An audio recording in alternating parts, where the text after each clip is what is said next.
Como les mencioné anteriormente, estamos en el segundo libro de Crónicas, capítulos 29 y 30 y una porción del 31.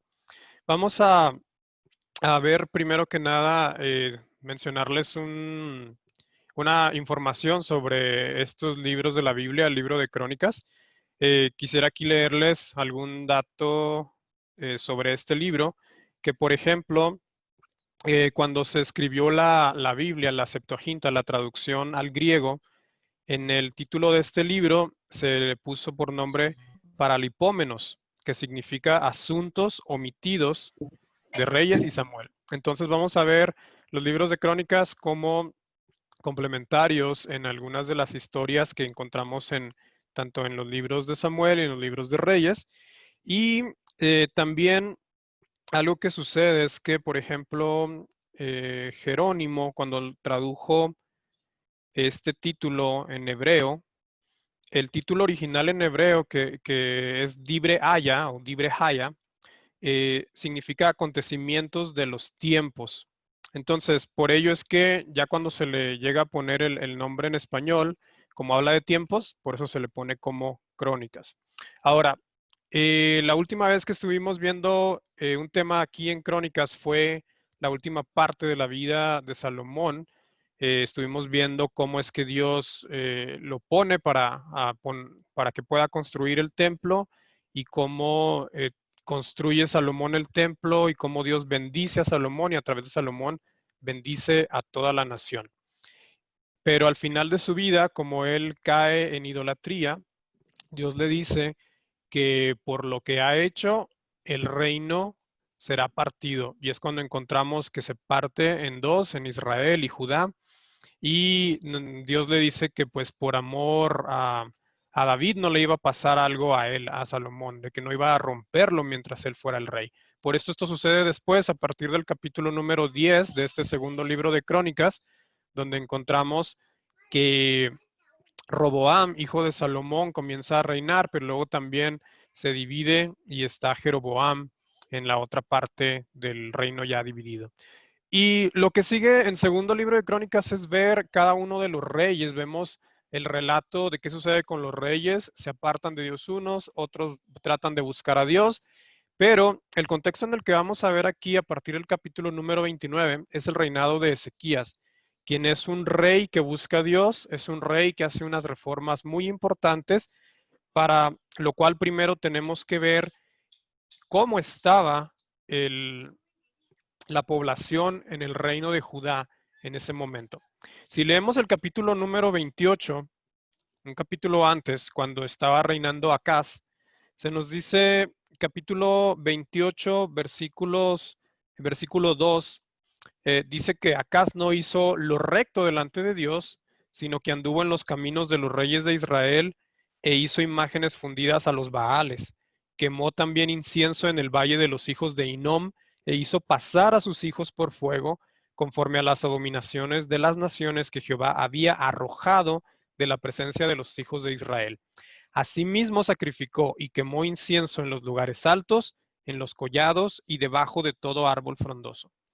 Entonces, cuando está este rey Acaz durante todo su reinado, se propicia el culto, la idolatría, dice ahí a los Baales, pero también otras prácticas que Ezequías enfrenta eso y es lo que Ezequías reformó. Por eso es que hay una transformación en toda la nación de Judá. Y es integral porque no tenía que ver nada más con espiritualidad. Claro que es lo más importante de la relación con Dios, pero estaba afectando la vida de las personas en otros aspectos. ¿Por qué lo menciono? Porque aquí se nos dice en el capítulo 28 que de lo que hizo Acaz, primero hizo las imágenes a los Baales. Bueno, eso es idolatría, conocemos más del tema sobre los ídolos. La otra práctica que hizo, que era abominación a Dios, es que había pasado por fuego a sus hijos. Aquí tenía que ver con sacrificio de los hijos, sacrificio de niños a las deidades que había ahí. Podemos encontrar en otras porciones de la Biblia el sacrificio a Moloch, pero a otros de los dioses que están en los países de alrededor de Israel está esta práctica también. Cuando se nos habla de la adoración en los lugares altos, en los collados o en los árboles frondosos, tiene que ver con la adoración que se le hacía a Astarot, o Acera, o Ishtar, otros nombres que recibe esta diosa, dependiendo del país vecino por ahí. Entonces, se adoraba a diferentes dioses, incluso hay en la actualidad hallazgos arqueológicos eh, que ponen cómo es que había personas que sí tenían un conocimiento general sobre Dios, sobre el Dios de Israel, pero encuentran eh, ya sea paredes o algún objeto donde viene el nombre de Dios y a la vez viene el nombre de Acera, porque había un sincretismo religioso, estaban adorando a, a estas deidades. Ahora, Ezequías viene a buscar primeramente a Dios y después a realizar una serie de reformas para transformar a este reino de Judá. En el capítulo número 29, si ustedes estuvieron leyendo o si lo pueden ustedes leer conmigo en algunas porciones, dice que comenzó a reinar Ezequías siendo de 25 años y reinó 29 años en Jerusalén.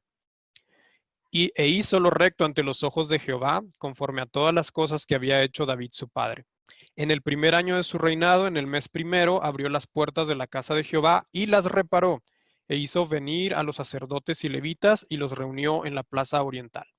Ahora, lo primero que él hizo fue abrir las puertas del templo, porque con Acaz se había cerrado y no se había celebrado ningún tipo de sacrificio ni holocausto a Dios. Al contrario, estaban esos sacrificios en otros lugares para otras deidades. Ahí lo que vimos en lugares altos, en collados, en árboles frondosos.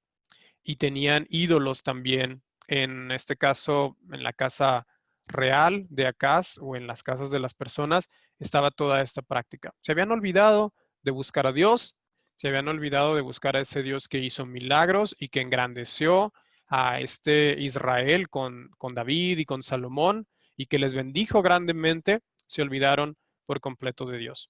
Entonces Ezequías reúne a, a los sacerdotes y levitas y lo que vemos en este capítulo 29 es que primero hay una invitación hacia los sacerdotes y levitas a que se santifiquen, a que si ellos estaban practicando también idolatría, que se santificaran y que pidieran perdón a Dios y que buscaran ahora servir de nuevo a Dios.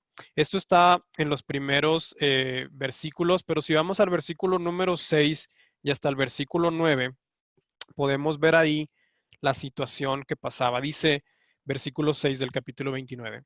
Porque nuestros padres se han rebelado y han hecho lo malo ante los ojos de Jehová nuestro Dios, porque le dejaron y apartaron sus rostros del tabernáculo de Jehová y le volvieron las espaldas. Y aún cerraron las puertas del pórtico y apagaron las lámparas, no quemaron incienso, ni sacrificaron holocausto en el santuario al Dios de Israel. Por tanto, la ira de Jehová ha venido sobre Judá y Jerusalén y los ha entregado a turbación, a execración y a escarnio. ¿Cómo veis vosotros con vuestros ojos? Y he aquí nuestros padres han caído a espada, y nuestros hijos, nuestras hijas y nuestras mujeres fueron llevados cautivos por esto. Versículo 10. Ahora pues yo he determinado hacer pacto con Jehová, el Dios de Israel, para que aparte de nosotros el ardor de su ira. Hijos míos, no os engañéis ahora, porque Jehová os ha escogido a vosotros para que estéis delante de él y le sirváis, y seáis sus ministros y le queméis incienso. Entonces aquí se nos habla de lo que Ezequías hace al llamar a sacerdotes y levitas y la invitación que tiene para que ellos busquen de nuevo adorar y servir a Dios y que se santifiquen, que limpien todo lo que hay en su vida. Entonces aquí el resto del capítulo encontramos que se nos menciona qué es lo necesario para poder buscar de nuevo a Dios. ¿Sí? Si nada más Ezequías se hubiera quedado en decirle, oigan sacerdotes, ustedes están haciendo lo malo, oigan levitas, pues tienen que volver a Dios, pero él no hubiera puesto el ejemplo y él no los hubiera invitado y después de que hace la invitación a sacerdotes y levitas lo hace al pueblo en general, Pues el cambio solamente se hubiera quedado quizás en él, en tener un deseo de servir, de buscar a Dios, pero no hubiera habido una reforma en general. Entonces, cuando nosotros vemos algo malo que ocurre en nuestra vida y en la vida de alguien cercano, si solamente lo denunciamos, pero no indicamos el camino a seguir, nos quedamos cortos. Tenemos que también indicarles qué hacer. Claro, que si en mi vida yo no estoy haciendo lo correcto delante de Dios, no soy nadie para poder indicarle a otros cómo seguir a Dios. Por ello es que Ezequías primero, él deseó buscar a Dios, deseó quitar la idolatría y apartarse de todo el pecado que había en su nación y puso el ejemplo primero. Y después fue con las personas encargadas de servir a Dios, sacerdotes y levitas, y después con el resto del pueblo.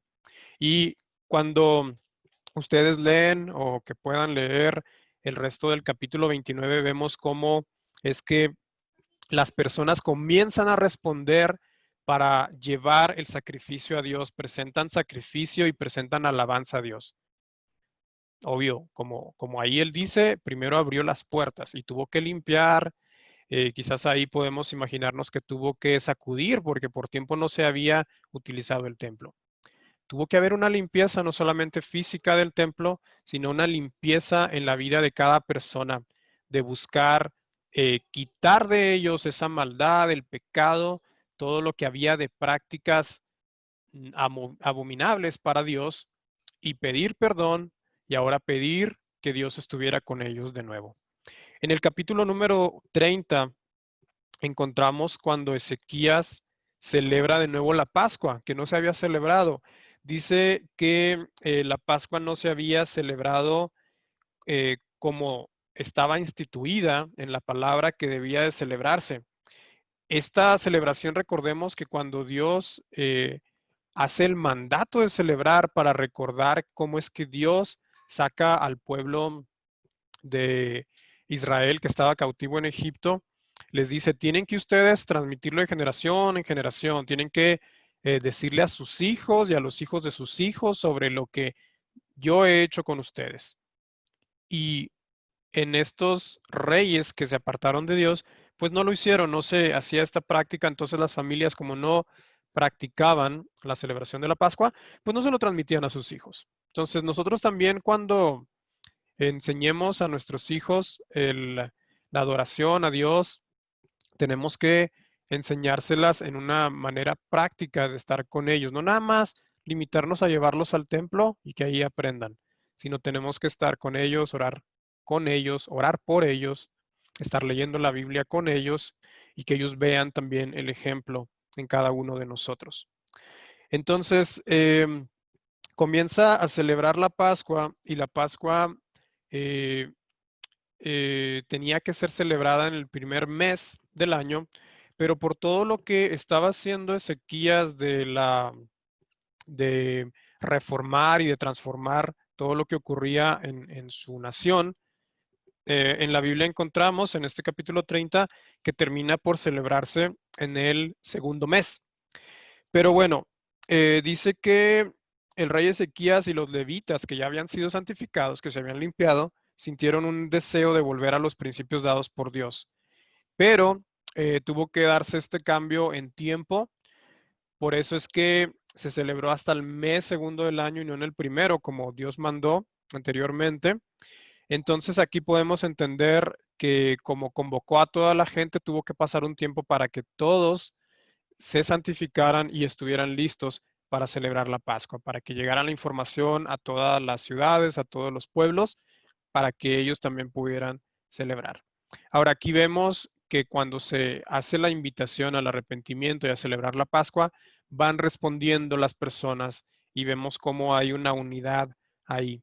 Entonces, no solamente es necesario cuando adoramos a Dios preparar mi vida o preparar la vida de los líderes en una congregación, sino hay que preparar, invitar, ayudar también al resto de la congregación para que juntos adoremos a Dios. No adora a Dios nada más el que va a cantar o el que va a servir en el templo, sino toda la congregación tenemos que juntarnos en este sentir de adorar a Dios, pero de hacerlo después de que nos pusimos a cuentas con Dios. Si vimos algo malo en nuestra vida, pedimos perdón, Él nos perdona y pues podemos hacerlo juntos en una congregación de poder adorar a Dios. De hecho, a partir del versículo número 7 y hasta el versículo 20, encontramos las palabras que se dan para que las personas se arrepientan. Y a partir del versículo 7 dice Ezequías cuando le dice ya al pueblo. Esto se lo dijo a los sacerdotes primero y levitas, pero ahora se lo dice al pueblo. No seáis como vuestros padres y como vuestros hermanos que se rebelaron contra Jehová, el Dios de sus padres, y él los entregó a desolación como vosotros veis. No endurezcáis, pues, ahora vuestra cerviz como vuestros padres, someteos a Jehová y venid a su santuario, el cual él ha santificado para siempre, y servid a Jehová vuestro Dios, y el ardor de su ira se apartará de vosotros. Porque si os volviereis a Jehová, vuestros hermanos y vuestros hijos hallarán misericordia delante de los que los tienen cautivos y volverán a esta tierra, porque Jehová vuestro Dios es clemente y misericordioso, y no apartará de vosotros su rostro, si vosotros os volviereis a él. Si las personas se vuelven a Dios, se apartan del mal camino, está aquí la promesa que se dio al pueblo de Judá, que Dios estaría con él, que Dios sería clemente y misericordioso. Y esto también lo encontramos para el resto de naciones de nuestro mundo cuando vemos que en los evangelios se nos habla sobre Jesús y sobre lo que viene a ser Jesús como regalo de parte de Dios. Encontramos en Juan 3:16 que se nos dice que Dios nos amó de tal forma que entregó a su único Hijo Jesús, lo entregó en sacrificio para que todo aquel que creamos en Jesús no muramos, no tengamos una muerte en la eternidad, sino tengamos una promesa de vida eterna. Y que Jesús no vino para juzgar al mundo, sino para que el mundo sea salvo por él. Si usted no ha conocido a Jesús, yo le invito a que pueda encontrarlo en la lectura de los evangelios, en la lectura de la Biblia y saber todo lo que hizo Dios, todo lo que cumplió de profecías, todo lo que Él hizo, pero principalmente que Él murió para sacrificarse como un perfecto sacrificio a Dios para perdón de pecados, para perdón de nuestra maldad, para perdón de todos nosotros como humanidad. Y si nosotros vemos todo eso que nos aparta de Dios, que es el pecado y que no podemos acercarnos a Él, con Jesús podemos acercarnos porque Él es el único camino, Él es la verdad y la vida. Nadie va al Padre sino es a través de Jesús solamente.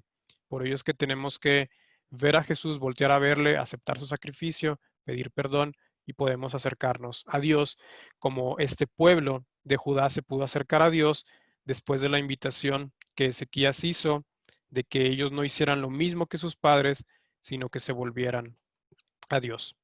Hasta aquí podemos ver cómo Ezequías pone el ejemplo de él mismo al buscar a Dios, al santificarse. Después invita a sacerdotes y levitas, después invita al resto del pueblo y también encontramos cómo es que él celebra la Pascua.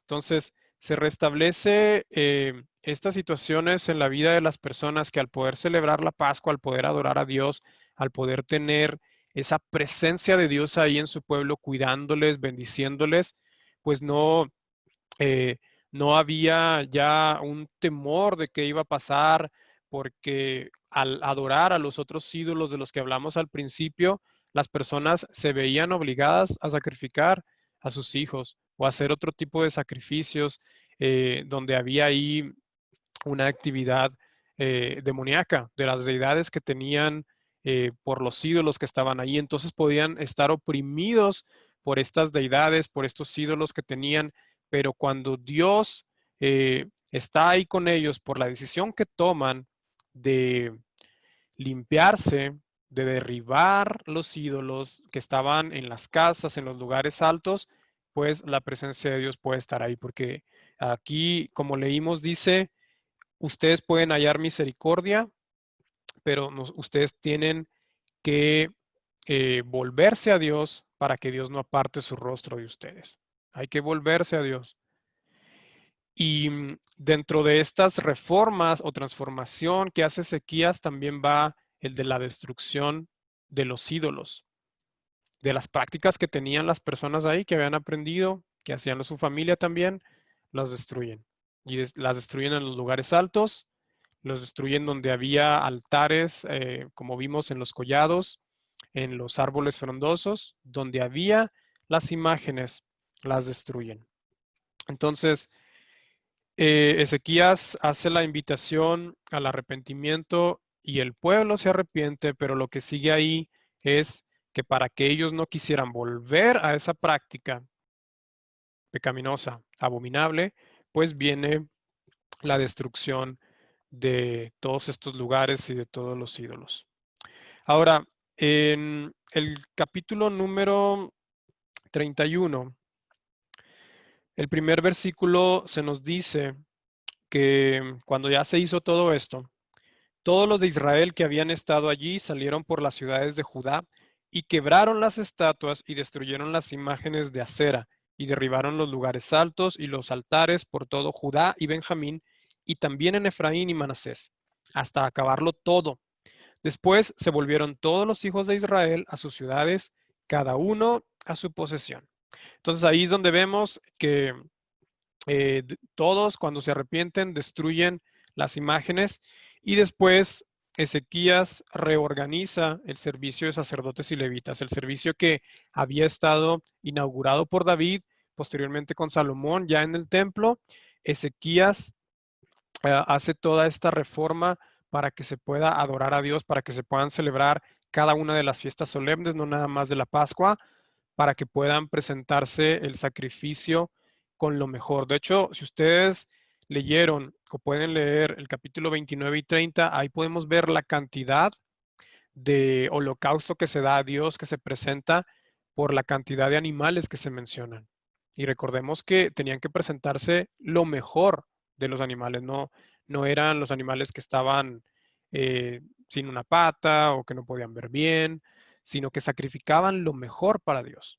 Y era una cantidad grande todo lo que se hace de sacrificio. Y cuando presentamos una ofrenda así a Dios, que es lo mejor, es agradable a Dios y esta adoración puede llegar a la presencia de Dios. Porque si la adoración que presentamos es lo que nos sobra o es nada más cuando quizás pudiera tener un poquito de tiempo, pues no llega con agrado a Dios. Pero cuando damos a Dios lo mejor, llega con agrado a Dios. En nuestra vida tenemos que buscar adorar a Dios con cada aspecto de nuestra vida, como Jesús enseñó, que debemos de amar a Dios con todo nuestro ser, con nuestra mente, con nuestras fuerzas, ¿sí?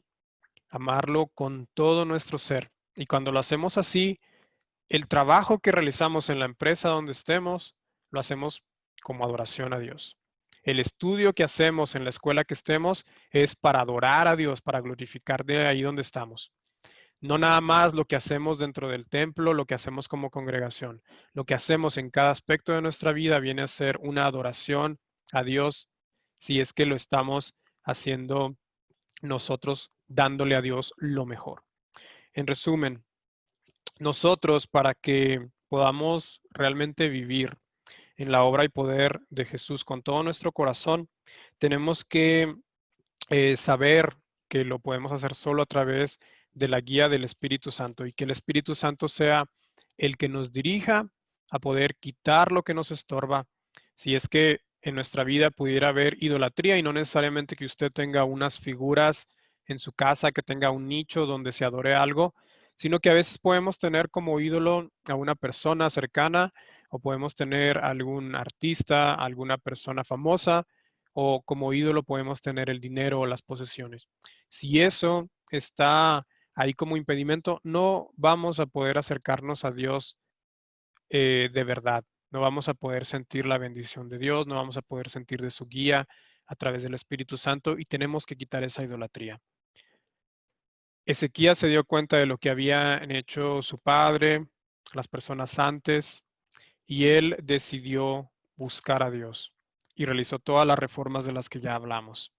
Si nosotros nos damos cuenta que tenemos algo malo, que quizás nuestra familia tiene algo malo, pero yo también lo tengo, no voy a ir primero a decirle, oigan familia, cambien y busquen a Dios, sino que yo tengo que buscar primero a Dios, pedirle que Él sea el que me transforme Y ya cuando yo soy transformado, realmente podré yo ir y decirle, oigan familia, pues es que están mal en lo que están haciendo. También ustedes busquen transformar su vida a través de Dios. De la misma forma, vamos a poder hacerlo, esta invitación a la congregación o a personas a quienes les estamos predicando el Evangelio, pero tenemos que tener un cambio y una transformación en nuestra vida primero nosotros. Que el Señor les bendiga. Les invito a que puedan eh, meditar en estos capítulos que hemos leído de algunas porciones del segundo libro de Crónicas sobre esta reforma que hace Ezequías. Si es necesario que lo reformemos también en nuestra vida, en la vida en comunidad, tenemos que hacerlo bajo la dirección de Dios. Entonces vamos a terminar este tiempo invitándoles a que lo podamos hacer así como he mencionado, que busquemos que Dios sea el que nos dirija, nos transforme y que nuestra vida la podamos presentar siempre como una adoración completa, lo mejor para Él, así como el pueblo cuando pidió perdón y Dios les perdonó, presentaron este sacrificio que fue agradable para Él, para Dios. Que el Señor les bendiga.